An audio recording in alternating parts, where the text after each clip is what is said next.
E rauranga tira mā tēnā koutou katoa. Ko te āwhero nui kia piki anō te maha o ngā Kohanga Reo ki te whika i kakiara i tōna keonga. I te rāni i tohua te poari hou o te Kohanga Reo, e toru ngā mema hou i kō paua. Ko Anuru Reaper, māngai mo te tai toke rei Eugene Cassidy mo Aotea, me Tom Alessana, māngai mo te Waipounamu me whare kauri. Ka mutu a ko te reo o te whenua, koinā te pai o te mahi o ngā Kohanga Reo, nā ngā Kohanga Reo e nei mema i tāpai, ko tā rātau he whakapakari tonu i te kaupapa, kia haere tonu mo te whātekau tau kei mui o tātou aroaro. Kua mārama te ahunga whakamua kei te whāia e te Kohanga Reo. O e roto i ngā ringa matau ki ahau, ko te mea nui kia pikia ki te nama o ngā Kohanga Reo, huri te motu o tira ki roto i a mātou o te Waipounamu. Tō mātou whāinga nui, kia hoki anō te nama o ngā Kohanga Reo ki te warurau ono te kau Kohanga Reo. Koinā te nama i eke ina e mātou i ngā tau ki muri, ko ngā rautaki, whakapakari i te kaupapa, ko te whaipūtea tika ki ngā kaimahi, ko te kimi i ngā ara e tūhono ai te whānau ki te kaupapa o te Kohanga Reo. Ka mutu ko te ara mo taua mokopuna. Kohanga Reo, kura kaupapa Māori, kura āiwi, tatu atu ki tō tātou wānanga. Nō reira ko te whakarārangi i ngā pau o te mātauranga, kia tū ai te whare o te mātauranga Māori i te ao tūneke e noho nei tātou. He mahi nui. Ko tā te tohunga whakatere waka no Tauranga, ko tā Jack Thatcher, me whai wāhi anō ngā wāhine ki ngā mahi tohunga. Ko tāna ko ngā wāhine ngā kaipupuri o te mātauranga. Ko te whakawhirinaki atu ki te whakaaro Pākehā noa te take, ko huri tuara tātau ki tērā whakaaro. Anei te purongo a Kireama no Aukaha.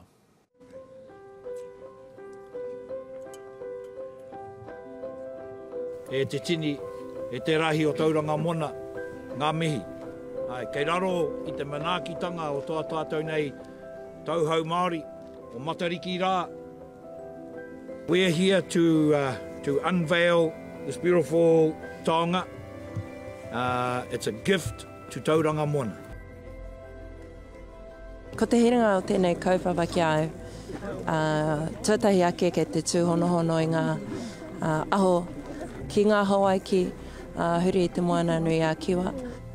Kei raro i te tuahu nei, ngā kōhatu no Hawaiki. Tētahi no Rapa Nui, tētahi ki te no te mautere o Raiva Vai. Kei raro nei, he lei no Hawaii, he kukui, te rātau, tērā he kākano tapu ki a rātau. No mātou te honore i takoha mai e nei taonga mai Ngāti Awa, mai Ngaitahu. Hui, wero, tūmei te toki a tahua ki rangi o haumie. Hui e, ai ki e. E ko wai te ngoa te tonga e tau nei. Ko te tabua te a mauau, te ara māhiti. Ko hangaia, ko whakatūria he tuahu anō ki runga ki tō tātou maunga ki te tihi nei. Kua unuhia te trig site. Wera o ngā tuahuatanga e pēhi nei ki runga i o tātou maunga. I te tainga mai o Takitimu ki kone, ki Mauao, ki Rarura, ka piki ake a tamate ariki nui, ki te taumata, ki te tihi o maunga nui, ka whakatakoto e ia ngā ahurewa erua, ko tētahi ko hikutai ki kone, ko rehutai ki tūtarawānanga. Whano, haramai tātoki, haumie, hui e! Toki e!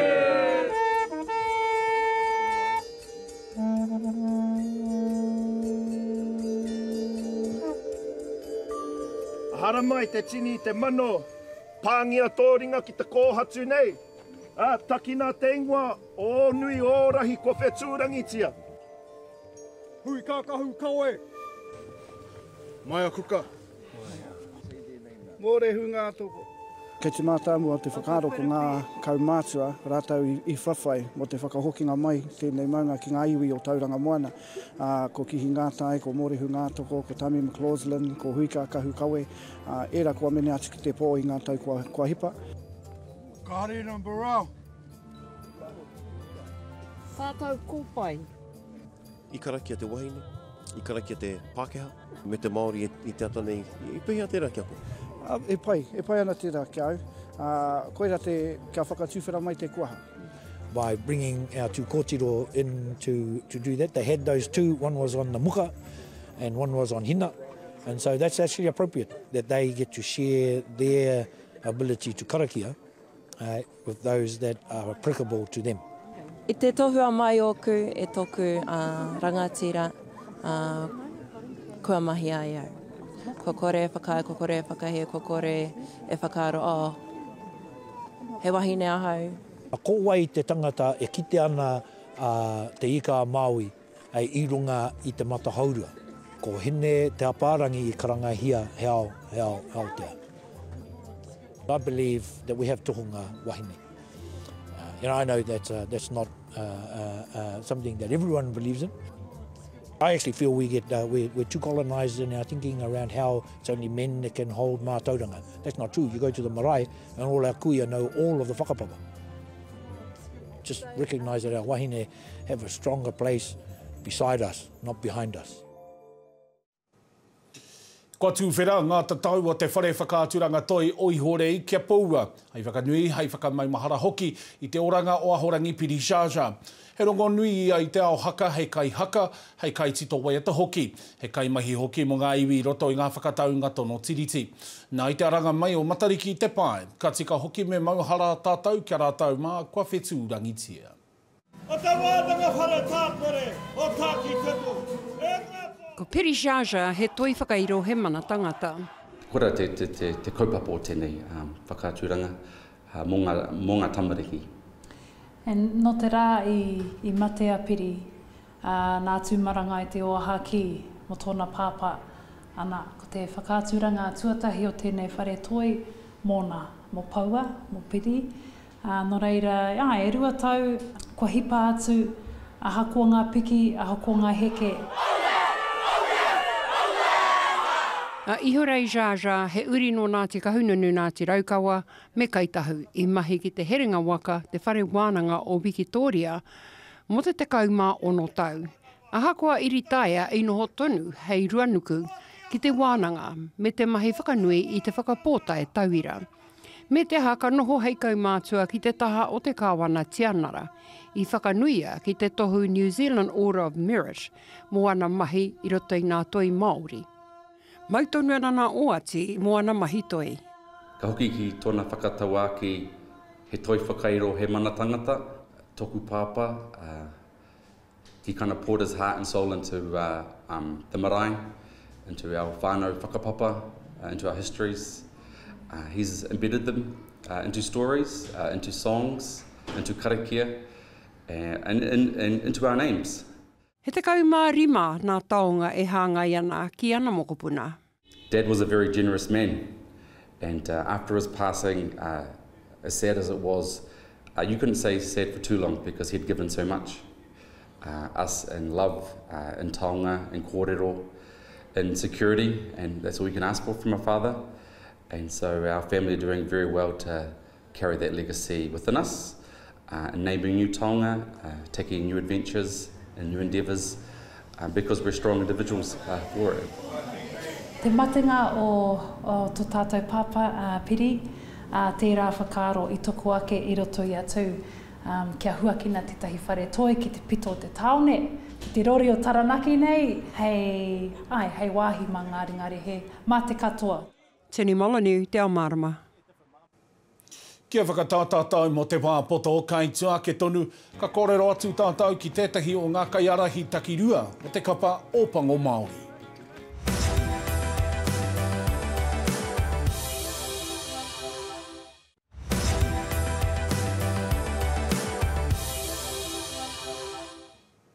Nau mai hoki mai. A tēnā, kua tau te wā ki te kōrero mo ngā kaupapa tōranga pū o te wā, te taha o te Kaiārahi Takirua o te Pāti Māori, kia rāwiri, Waititi. Tēnā koe kara tuatahi ake i mau koe te mate kowhiori i te wiki kua hori e pehe ana, ko ora anō koe? Ai, ko ora anō. Engari, mihi katoa i ngā kaupapa matariki i horapa nei i te moti, kai te pai. Ko te kaupapa matariki, tētai kaupapa o te matariki kia ātatau te tangata, kia whakatāno ki te tangata. Ano hoki me te noho ki roto i aia, ngā maumaharatanga kia rātou ko whetūrangitia, me te pohiri anō ki ngā tini āhuatanga kaupapa kaimua i te aroaro. Tērā ia ngā kōrero a etahi e mea ana, me kauarawa tātou e whakakamupene tēnei kaupapa o matariki. Kei te pēhe o whakaro ki e rā tumo mo tohu. Ai, kei te tautoko, engari ua, ne, no te mea, kārete kāwanatanga e tare te tautohu ki ngā Pākihi, me pehea rā te whakahaere i a rātou i te wā o matariki. Engari, mea ta, me pērea pēta ko kōrero, mea ta wānanga tātou, i te motu nei, i te kaupapa o matariki, o puanga, o autahi hoki, me tōna kaupapa ruku, ki roto i te hiringa o te mahara, i ngā whakaro, ki ātatau ana hoki te wairua, tēnei te wā o te tau ki ātatau ana hoki te wairua, te whakahoki atu i ngā mahara ki a rātou ko whetūrangitia i roto i te tau, me te pōhiri ana hoki i ngā tini āhuatanga kaimua i te aroaro. Nō reira, mā te wānanga pēr ka kitea tātou, e kore tare a tātou te whakamuni nei i te kaupapa nei. Koe hoki te huarai. Ki te kore awa mā te kāwanatanga e aukati ngā toa pera anō i te wā o te aranga. Koe hoki nō reire he maha ngā huarahi hei āta whakarotanga mā tātou. I roto i te pūrongo i mua ngā whakatairanga i rongo tātou i ngā kōrero o Jack Thatcher e ki ana kua tai te wā ke whakai anō tātou, kia whai wāhi atu o tātou wāhine ki ngā mahi tohunga. He hao whakaro ki tērā whakapai? Mā non tēnā kia awa, gai roto au tētai hāhi, ko te hāhiringa tū e kia nei ko ngā tohunga, ka whakahaere ngā karake e roto i te hāhiringa tū. He nui ngā tohunga wahine, kei roto i te hāhiringa tū e whakahaere karaki ana. Nō reira, mā no tēnā kia mātua te hāhi. Engari ki te taha o ngā takutaku Māori, e hara au i te tangata mōheo ki wera atua uatanga te takutaku i ngā karaki a Māori. Engari, tērā pēr, me whai waihua noki o tātou wāhine ki tētahi taha o ngā takutaku. Kai te mōheo awa, he wahanga ki te karanga, he wahanga noki ki te wairea. Wera atua uatanga katoa, kai te kite roto i ngā atua uatanga. Nō reira, me wānanga tātou, me kōrero tātou, me pehea rā, te uru tātou katoa ki roto i ngā mahine. Tērā tētahi kaupapa e kaha kōrero te ana ki roto o Amerika, ko te huri poki o te kōti matua o Amerika, i ngā mōtika o te wahine ki te whakatahe pēpe. Hea hata te Pāti Māori mo tēnei take? Kare mātou mo te tautoko mā te kāwanatanga e tautohu ki te wahine mo tōna tinana. E pera no mātou mo te mate kōwhiore, kare mātou e whakaitia ki te mandating o tērā atu āhuatanga, he orite ki tēnei tu āhuatanga. Me waiho mā te wahine anō ki te wahine, tōnā ke oranga e whai. Me pere pēr taku kōrero. Koe nō ki te tua te Pāti Māori, engari kia tare eno ki tātou te iwi Māori, te hata wānanga i tēnei tu āhuatanga, no te mea, kai te titiro tonu tātou, e hara ko te tahe noa, te whakamate i te tamaiti i roti te kōpu o te puku. Ika, ko te āhuatanga ki te hanga whakapapa wera atu āhuatanga katoa, kai te āhua titiro tātou pera no i te Pākehā. Nō reira, me āhua titiro tātou pera no i te kanuhi ao tātou mātua tīpuna, te kanuhi Māori, te whakaro Māori. E hara tērā i tētahi kaupapa tapu-tapu. Ko whakatapua wera atu āhuatanga ki wainui a tātou, no te mea, kei te titiro atu tātou mai ngā kanuhi a te Pākehā, te colonized state. Nō reira, ko tei te wā, me a te whiriwhiri tātou a Māori nei, kia wānanga tātou, hea te huarahi, hei painga mā tātou, hei ngā rai hārea kene. Engari, i tēnei wā, mā te wahine anō tōna tinana, e whai ki tōna oranga ake. Rāuri, Waititi, Kaiārahi Takirua o te Pāti Māori, tēnā koe. Kia orara. Ko te hua o te whakatau a te kōti matua o Amerika, e unuhia i te mana o te wahine ki te whakatahe pepe, ka rango nā ki ngā whenua huri noi te ao. He ai kia Mary Catherine Nagel, he kai whawhai mō tika mo ngā wāhine take o Amerika, ko ngā wāhine take ke te papa, i whai wāhi atu ia kirunga o te ao tapatahi i te rānei. Some states have already taken action to make abortion illegal. When it comes to our Native women who live in those states, it is very concerning. We know statistically Native women in the United States are more likely to be raped. We are more likely to be survivors of incest. And we are more likely to have complication pregnancies or health issues in pregnancy because of many other injustices systemically that exist within the United States. And so many of these laws that states are now passing in the wake of the overturning of Roe v. Wade that took place on Friday in the United States, many states are passing laws that make abortion illegal in cases of incest or in cases of rape or in cases of things like an ectopic pregnancy, which is a huge health risk for the mother. And so I think for Indigenous women, for Native women who are more likely to be pregnant as a result of rape or other forms of sexual abuse and violence, it's very concerning to see the Supreme Court take this right away from all women in the United States. Kua ea te matapaki roa a te Kaiārahi Ōpango, Clayton McMillan, hei tohu I te pai ka pene o te kapa. Me te aha, he uri no poraurangi, he uri no rangi tihi anō hoki tērā, ko tohua hei arahi te kapa, ka tuki kia airani hei a wenarei. Wai hoki kua kōwhiria a Brad Weber ki te kapa whakaeke, ko TJ Perenara hei tuarua I te pai hihiri. Kai a tamati tiananga, ngā whakamahuki. Ko Brad Weber kua puta I hui mui a TJ Perenara ki te Kapa Ōpango Māori.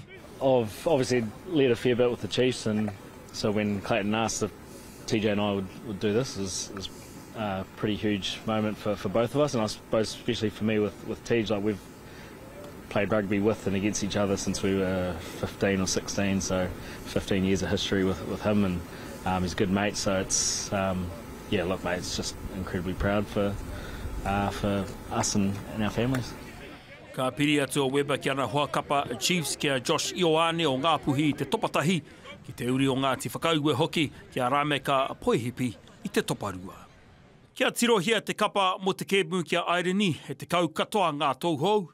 A lot of these guys have had a year or two, some 3 years in a Super Rugby environment, so they've got a bit of a taste of what that next level is like, but this is a step up again, and look, things won't be perfect on Wednesday. It's a young side. It's a team that's in transition somewhat, but we've got some experienced players put around those young guys, and when they put on that Māori jersey, they carry the hopes and aspirations of everyone that's worn the jersey and may wear the jersey in the future, and all of New Zealand. Ia kia McMillan ka mahitahi a Weber rāua ko Perenara hei kai urungi hei whakaawea no hoki I ngā kaitākaro. Selection's out of our control. Like, we just try and play as good as we can every week. It doesn't matter sort of what happens at the end. Like, yeah, we play a finite game at the end of the 80 minutes. There's a winner and there's a loser. There's teams that get selected, but me and TJ are playing this game infinitely. Like, we're trying to, every day, trying to get better, regardless of what happens in terms of selection or results. And that's both of our mindset at the moment. Like, regardless of what happens with the All Blacks, we're trying to get better every day. Heo e ko te pātaia kua o rāua ka taki I te haka I te timatanga. Tāmati tiananga, Te Ao Mārama. Tēnā utonu mai taiho ake nei ko ngā uwhi whakairo Māori no ngā kaihanga no ngai te rangi me Ngāti Rangi Nui kai te hokona wawetia e te marea. Ai whitu miniti noa te roa ka pau katoa ngā uwhi nei te hoko. Ka whai wāhi atu mātau ki ngā kai pakihi nei.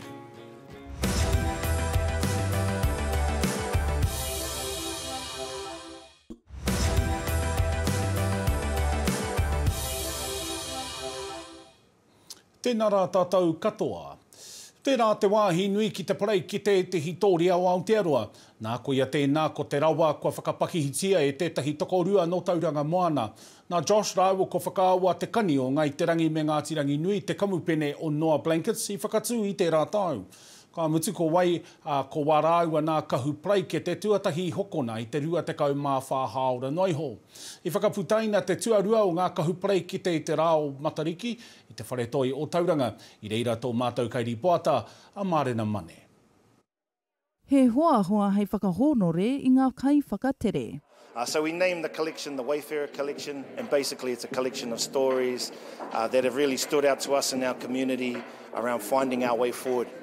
And amongst adversity and challenge, just like we are throughout the country, throughout the world at the moment, and just trying to identify those values that can hopefully help other people through those times of challenge too. So. Te mea whakaharahara o te pō ko te tapanga o te praikete te kāpene mo te kai whakatere mo Jack Thatcher.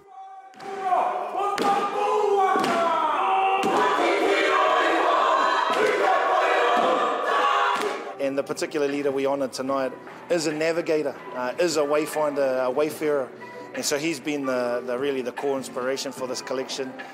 Captain Jack Te Kāpene Thatcher, but he's been influential in our lives, in our community.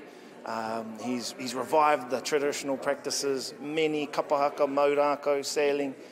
So we really wanted to, following Hui Kākahu and his passing, really wanted to honour our leaders while they're still here. And so, well, it's an honour, but I think the blanket's actually named after me because that's my name.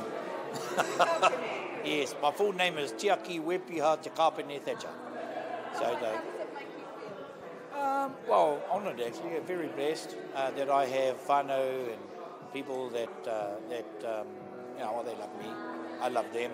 He kohinga prai ki te ārika-rika nei kia unge ka meha ai ki te hunga kaihoko. I think the thing around these kind of taonga, and we always try and remind people too, is that we're not pressing a lot of them. They're very much limited edition on each design.